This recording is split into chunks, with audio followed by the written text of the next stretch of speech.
This is Delta Force. We're here on the PlayStation 5 Pro. Be sure to like the video. Subscribing is great as well. So this is a free-to-play multiplayer experience that is Battlefield-esque. We've got a few different sections of gameplay that we'll be showing off here.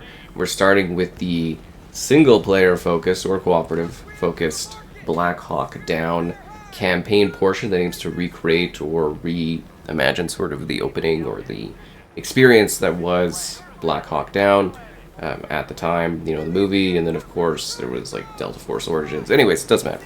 So we've got that portion here, then we're going to be showing off the competitive multiplayer, which is kind of a mix of, say, like Breakthrough and Conquest from Battlefield with some other modes thrown in, and then finally the extraction mode. And everything in this experience is free to play.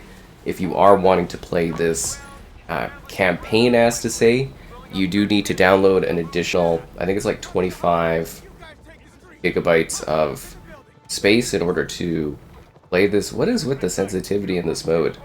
It's really weird. It's straight up bizarre. It was like this on Xbox too, and it's only this game mode where it's got like this really weird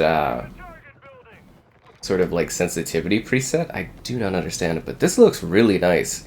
So yeah, because I'm coming off of playing this on the Series S, and yeah, this is handling the Unreal Engine 5 experience in a much better way.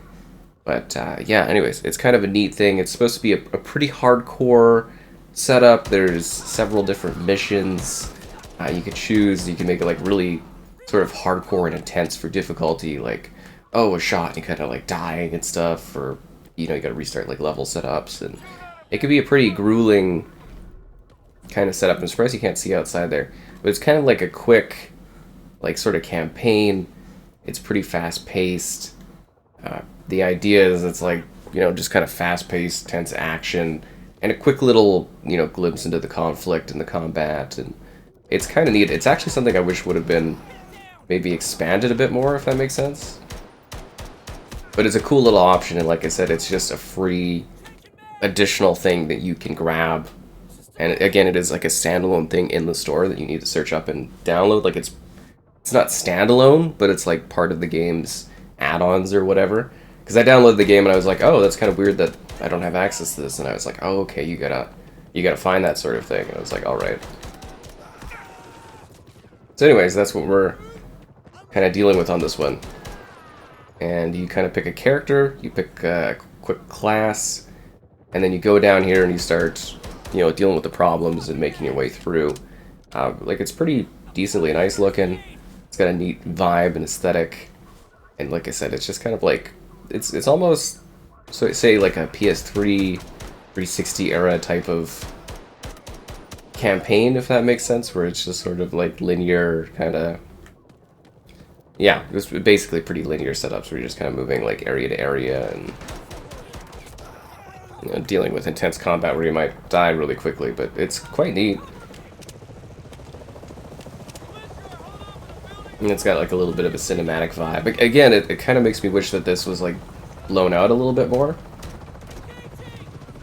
Is that a friendly? That's not a friendly. The atmospheric kind of smoke and everything like that kind of makes it a little, you know, hard to see some of these guys. Oh yeah, no, there's quite a few enemies over there. That's gonna be a journey to get across there, because you do die, like, even on an easier going thing, like, you do die pretty quickly, as to say, like, it's not. So I'm kind of taking it a little slowly, is because, yeah, you do die really fast, which is not ideal when you're trying to show off, you know, this area. Look at these conveniently placed explosive barrels that the enemy is all standing beside. How convenient. I don't know, it's interesting. It's like a little extra thing. It just sort of, I guess you would say, spaces out the experience. It just adds a little bit extra value to the package. Because most of these games that are like free-to-play multiplayer games, they don't even touch any sort of like single-player type stuff. And this actually looks pretty visually good. Like, I am quite like, oh yeah, this is quite nice looking. Alright, so we're going to switch gears, and we're going to go and show off the competitive multiplayer portion of the game. This is the competitive multiplayer portion of the game, which again is heavily borrowing from Battlefield. So we've got two core modes within this area. The first is a conquest-esque mode, where you are fighting over map position in order to capture points and remove and or bleed out the points, the tickets of the opposing team in order to win. The second is the breakthrough-esque mode, which is what we're playing here. This is the mode I prefer to play, where you are either attacking or defending, pushing to hold or take positions across a map and kind of progress along the battlefield. As to say, as you see, you kind of take spots and then sectors open up and you continue to advance across the map. And those are the two core modes. There's also like a King of the Hill thing. There's a couple like seasonal type stuff. They do different modes every now and then. You know, stuff that kind of like mixes things up and allows you to enjoy what are pretty good, and I believe several or more large-scale maps that feel very old-school Battlefield-esque. Now, the game definitely feels as though it borrows quite a bit of a foundation from, say, 2042, but at the same time, it's got a great variety of unique-looking maps that offer a great sense of scale. There's lots of movement. They're not overly tight corridors, tight spaces.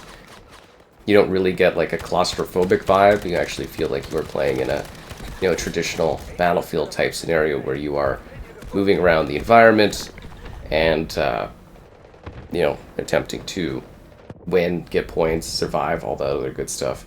Now, this game does deploy a operator system, which I'm not really huge on operators, but there is like a strictly class setup scenario. So like you play like a medic, you play blah blah blah.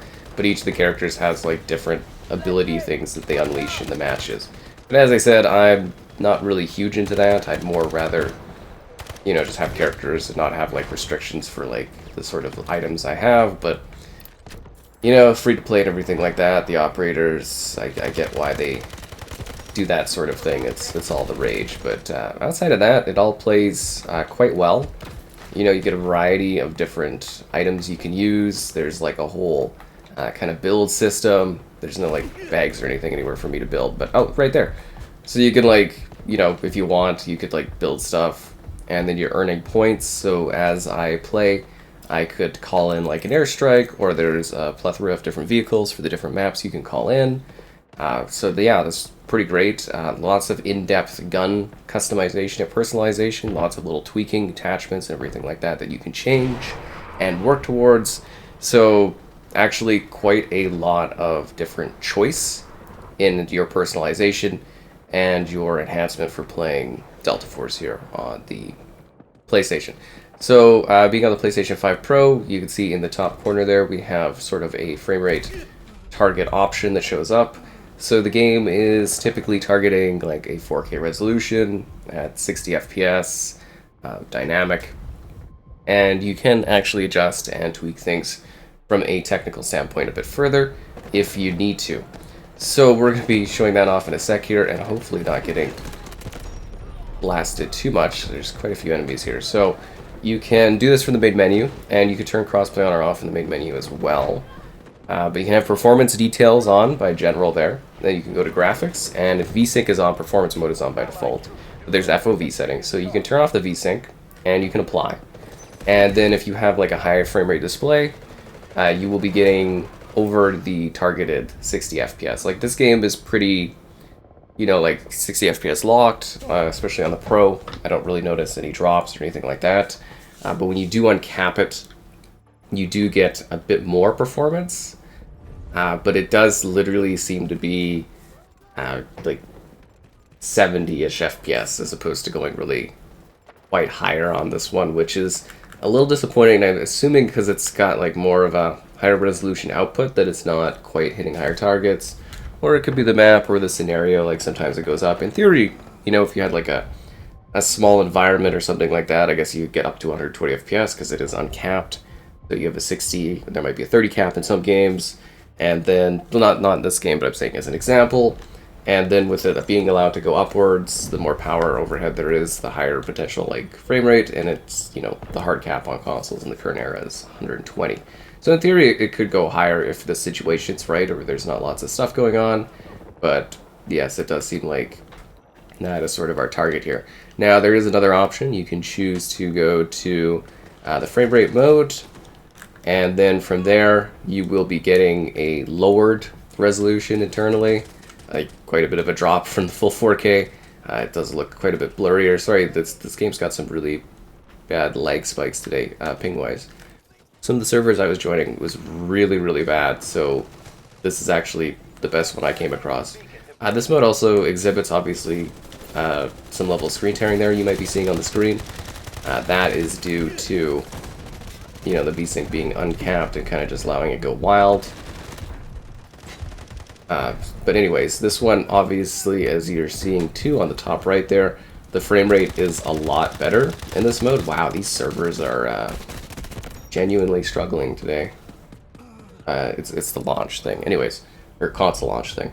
So, but the frame rate actually does give above 120, which is kind of hilarious, but like, again, consoles are capped off, so that'd be more of an internal frame rate target it's hitting, which is quite impressive, honestly, because like when I was playing this on, I originally tested this on the Series S, like the frame rate did not really go higher than like 20 or 30, but like, you know, over the cap. But this one is actually, it's not like a consistent frame rate, so if that bothers you, but when you get to like past 60, it's quite a lot less sort of noticeable, the frame rate sort of fluctuations, at least I think so, but some people are a little bit more sensitive to it than others. But yeah, so you do get well above that 60 FPS if you want to drop the resolution that much. And again, it's going to vary based on which map you're playing and how much action is going on, and you know, the number of players in an area, and if maybe there's vehicles. That guy is like flying. Oh, it's a zip line. I was like, that guy is like flying. I was like, how is that possible?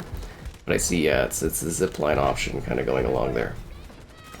So yeah, really up to you and how you want to play and experience this game, but those are the different frame rate options that are present within this one. So we're just going to go ahead and go back just for consistency, and since YouTube doesn't support the higher option, we're just going to put on the VSync just so it's a little cleaner looking. For those that do streaming video stuff, you can mute the copyrighted music playback. There's your voice chat options. There's a bunch of controller sensitivity stuff, whether you're in vehicles or first person moving around, aiming, controls, all this stuff. Lots of different options that you can enjoy. Your controller presets, controller sensitivity stuff, and then there's some other control type little settings you can adjust for game as well, which is quite cool. So yeah, a lot of visual options that you can change when you're playing this. But anyways, the multiplayer for this feels pretty good. It's quite fun. It's free to play Battlefield essentially, so you know, it's got a lot of different content. As long as they continue to, you know, trick out some maps, that's quite awesome. You know, there'll be a lot to enjoy. I think this stuff all plays quite well, and it looks visually quite nice. It does feel a bit like visually like a little bit of a last gen kind of mid-gen refresh, but at the same time, like, it is pretty decent visually. The gunplay and stuff feels fine. Yeah, it's a pretty enjoyable experience. Large scale vehicle combat. Actually, for breakthrough, I feel like the attackers kind of maybe get too many tickets, but you know, I've had some matches kind of go back and forth either way. So I would say, I guess, to a degree, it's probably balanced for what this is, because it's been on, like, you know, PC and mobile forever. So it's like, you know, I'm sure they've done their balancing checks over the time period and everything like that. But yeah, no, this is a pretty fun, enjoyable experience. I've had a good time playing it. I put in some pretty decent hours across the early look and then the full release and everything here. I'd say they put together a pretty decent competitive, you know, product for those that like Battlefield. You know, it is, again, also a free-to-play offering, right? So the fact that you get all of this, and there's supposed to be no pay-to-win focus and no advantages, and it's just kind of like, yeah, it seems to be pretty even and fair, and you know, you kind of just work and unlock stuff and earn stuff and have fun. And again, there's literally no cost associated with this at all. You just dive in and enjoy it, and you know, everything's pretty clean. The UI is nice, the setup's good, the progression's good, the maps are pretty cool. Like I've been saying, like this one, little cool beaches. There's also one where it's like you're climbing up like a big hillside or fighting up a hillside. There's like some city structured environments. There's a good variety of sections and content to this. So let's move to the extraction mode. This is the extraction mode. So what you're doing is dropping in groups, typically groups, and you will be facing off against a variety of AI opponents and maybe some other competitors too. But yeah, the goal is to generally head in, loot, gather resources, and then exfiltrate. I'm not necessarily like a huge fan of the extraction genre. Do these guys know if there's like an entrance here? That's why they're going over here. It's kind of curious there. So I'm not huge on extraction shooters, everything like that. I like Vigor, but that's basically about it.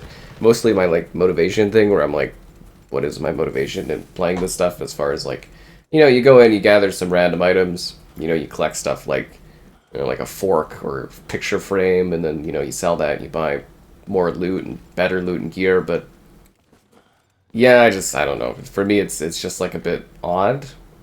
But some people are really into this stuff, and this is actually a pretty well-rounded mode. Like, there are many items that you can gather. There are many things you can collect. There's lots of little, I guess you would say, in-map activities and a variety of different maps that you can go onto. So you might find say a boss or something like that you're fighting. You might find like a new kind of challenging enemy. You might find other people, perhaps, that might be a little bit of a challenge to you. And then you go in and you can like, there's like vaults you can break into, there's little hidden surprises, there's lots of little stuff. And it's like, it's a pretty decent sized map for this one. But there are lots of, like I said, other maps. You kind of work through it and you open up to different areas that offer different challenges. And you need to have certain like levels of like, say, armor ratings or equipment ratings in order to do certain places. And you know, it'll advise you what you're supposed to hold on to, and as far as like items going into a map. And it's a neat setup for what it is. Like I said, I'm not like the biggest extraction kind of player, but yeah, I do know some people are really into this sort of thing. And if you are into this, this one definitely offers you, you know, a lot of different options for doing so and enjoying this type of game mode and this type of gameplay. As I look around trying to see if there's anybody there. This, the time it takes to kind of search things is a little, like, dangerous almost, because, you know, other people can come. But, like, yeah, you're supposed to be careful of, like, say, noise or environment, because there's, you know, problems and other folks. And everything has, like, a rating. So everything is worth X amount of, like, dollars. And then you take those dollars to, like, buy equipment you lose. Because, like, when you die, you know, you lose your stuff, and you gotta, you know, fight back to get seasoning set. Oh wow, how exciting. And then there's different gear, like rarity. I want, not that thing, I want the scope, whatever. I guess I'll grab both and I'll have to clean it out later, but yeah, kind of funny. And then there's like challenges you can do. So if you want like a challenge, breach specialist. And then you get the challenge, and then you can go and be like, oh, you're supposed to do this, and you know, there's all this different stuff to the game that basically just adds little variables of what you're doing while you're playing it. And then, of course, like I said, after every match, if you escape, you know, maybe you'll get out with some good stuff. If you don't, you lose your stuff, and it's all about, you know, making the money, making the choices, getting the points. But that's where my sort of gameplay loop is like, okay, cool, I've got, you know, this gear, I've got this thing, and it's like, okay, but like, why? Like, what's my overall motivation other than just gathering stuff? That's why I usually find Vigor so interesting, for instance, is because that one, you're like building a house, and that house gives you access to better stuff by building that house up.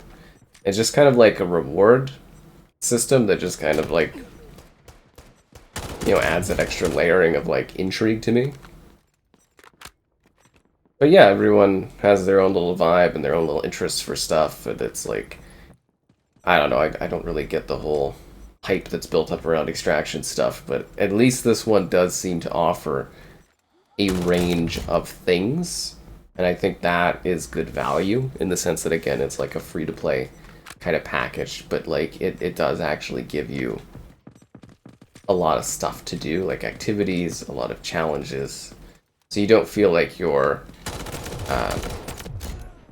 you know, not really being like engaged with stuff, feeling like it's empty, feeling like there's not anything happening. Like there is actually a good effort in this one to give you a lot of stuff. 4,000 points for that? That's so useless. 3,000 for that? Wow, that is some terrible stuff. The seasoning set's only worth 6,000. It's kind of like, you know, it's kind of useless stuff I'm collecting.